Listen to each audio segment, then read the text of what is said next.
27. Got a northeast wind here. Just hooked up onto something. I think it's probably a lake trout. Let's see, 60 feet. Water temperature 61 degrees, so it's up 5-6 degrees since I was out last week. You can tell what this is.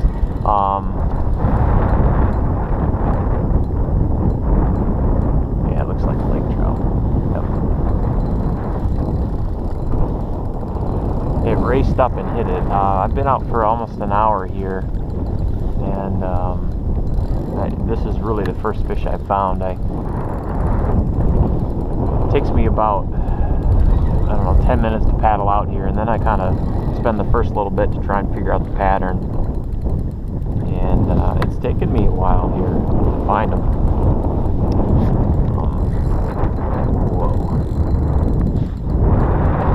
I know a lot of people dog lake trout, and I guess rightfully so if you're reeling them up behind, cowbells and downriver balls and all that. But you get a nice lake trout on this lighter tackle, and it's a lot of fun. You can feel them hit, and this is a nice fish. This is probably a 7-pound fish if it's a lake trout.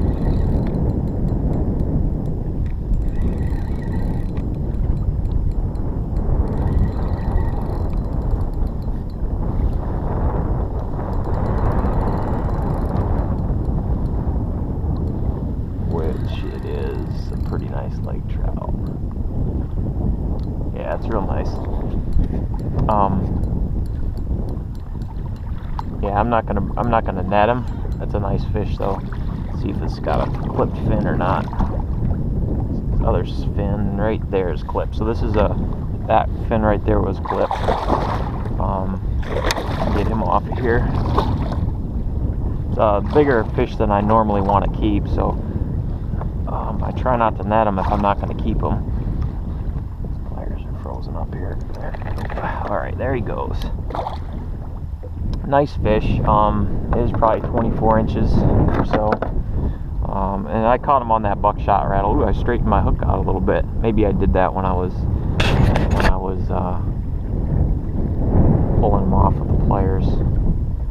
But yeah, I've been trying to find the Cisco's, and the Cisco's have moved a little bit on me, so I'm going to keep looking for them. I'll take a second here. A lot of people have been wondering, how to kayak fish out of these, for lake trout and Cisco. This is what I use. I've got a Hobie Revolution. It's 13 feet. You can see I got the Mirage drive, and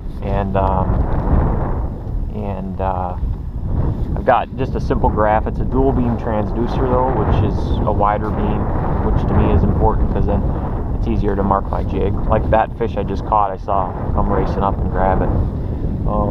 And then I've got a GPS with an avionics chip, which helps a lot too, right there. And then I've just got a cooler and a net with a float on it. For tackle, I'm using a 6.5 foot. I'd call it a medium action rod. A spool. There's a fish right there. I'll go down and see if I can get that one.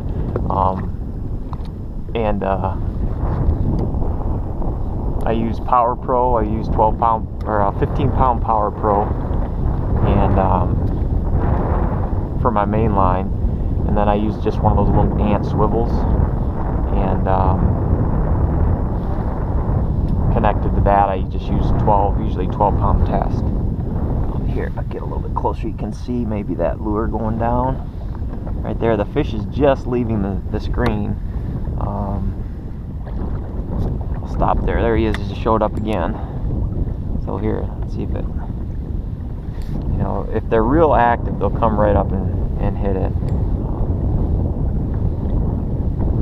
Anyway, get back a little bit to what I use. I use a big reel so that I can get up and down quicker. I spend a lot of time goofing around and trying to find fish. And so I'm reeling up and reeling down, you know, dropping down, and I want to be able to pull that up quick.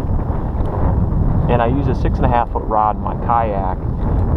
Just the way the rod is, I don't want to hit the water when I'm jigging, but I need a lot of hook set, so I like a little bit longer rod. I use a 5.5 when I'm fishing out of my Lund, just because I can point the rod tip down a little bit on the shorter rod and not hit the water. So anyway, that's my setup. I'll probably come back out tonight and get some Cisco's. I do feel the Cisco's bite a little bit better in the afternoon when the sun gets higher, so I'll probably come back out and get a few Cisco's then. Alright, anyway, good luck.